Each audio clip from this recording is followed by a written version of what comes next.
بسم اللہ الرحمن الرحیم نحمده ونصلی علی رسوله الکریم۔ السلام علیکم ورحمۃ اللہ وبرکاتہ۔ امید ہے آپ سب ایمان اور صحت کی بہترین حالت میں ہوں۔ اللہ پاک سب کو ایمان اور صحت کی بہترین حالت میں رکھے، آمین۔ معزز ناظرین اور سامعین، یہ ویڈیو ان لوگوں کے لیے ہے جن کے ہاں اللہ نے صرف بیٹیاں دے رکھی ہیں، اور خصوصاً ان لوگوں کے لیے بھی ہے جن کے ہاں بیٹیاں ہیں، وہ اس وجہ سے پریشان ہیں۔ ویڈیو کو مکمل سنیں، انشاءاللہ تعالی آپ کو ایک انمول درس حیات ملے گا۔ تاریخ کی کتب میں ایک دلچسپ واقعہ ملتا ہے۔ ایک شخص کے ہاں صرف بیٹیاں تھیں۔ ہر مرتبہ اس کو امید ہوتی کہ اب تو بیٹا پیدا ہوگا، مگر ہر بار بیٹی ہی پیدا ہوتی۔ اس طرح اس کے ہاں یک کے بعد دیگر 6 بیٹیاں ہو گئیں۔ اس کی بیوی کے ہاں پھر ولادت متوقع تھی۔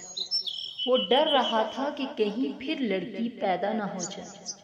شیطان نے اس کو بہکایا، چنانچہ اس نے ارادہ کر لیا اب بھی لڑکی پیدا ہوئی تو اپنی بیوی کو طلاق دے دے گا۔ اس کی کج فہمی پر غور کریں، بھلا اس میں بیوی کا کیا قصور؟ رات کو سویا، اس نے عجیب و غریب خواب دیکھا۔ اس نے دیکھا کہ قیامت برپا ہو چکی ہے۔ اس کے گناہ بہت زیادہ ہیں جن کے سبب اس پر جہنم واجب ہو چکی ہے۔ لہذا فرشتوں نے اس کو پکڑا اور جہنم کی طرف لے گئے۔ پہلے دروازے پر گئے تو دیکھا اس کی ایک بیٹی وہاں کھڑی تھی جس نے اسے جہنم میں جانے سے روک دیا۔ فرشتے اسے لے کر دوسرے دروازے پر چلے گئے۔ وہاں اس کی دوسری بیٹی کھڑی تھی جو اس کے لیے آڑ بن گئی۔ اب وہ تیسرے دروازے پر اسے لے گئے۔ وہاں تیسری لڑکی کھڑی تھی جو رکاوٹ بن گئی۔ اس طرح فرشتے جس دروازے پر اسے لے کر جاتے، وہاں اس کی ایک بیٹی کھڑی ہوتی جو اس کا دفاع کرتی اور جہنم میں جانے سے روک دیتی۔ غرض یہ کہ فرشتے اسے جہنم کے 6 دروازوں پر لے کر گئے، مگر ہر دروازے پر اس کی کوئی نہ کوئی بیٹی رکاوٹ بنتی چلی گئی۔ اب 7واں دروازہ باقی تھا۔ فرشتے اس کو لے کر اس دروازے کی طرف چل دیے۔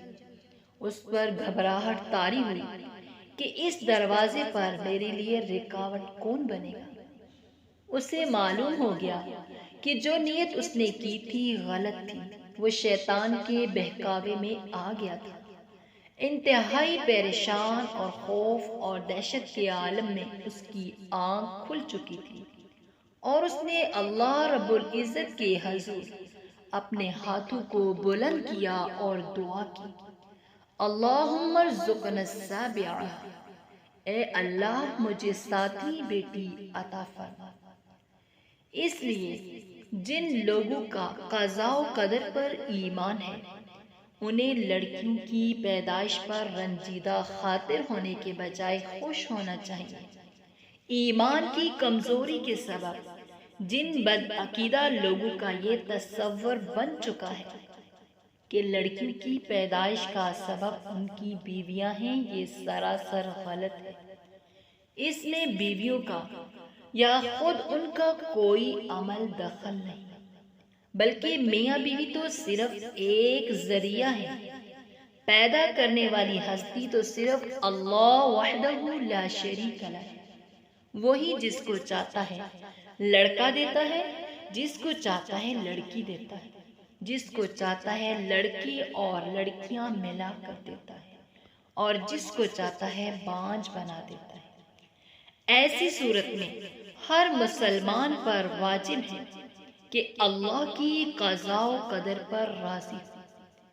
اللہ نے سورہ شورى میں ارشاد فرمایا، للہ ملک السماوات والارض یخلق ما یشاء یہب لمن یشاء اناثا يهب لمن يشاء إناثا ويهب لمن يشاء الذكور أو يزوجهم ذكرانا وإناثا ويجعل من يشاء عقيما إنه عليم قدير۔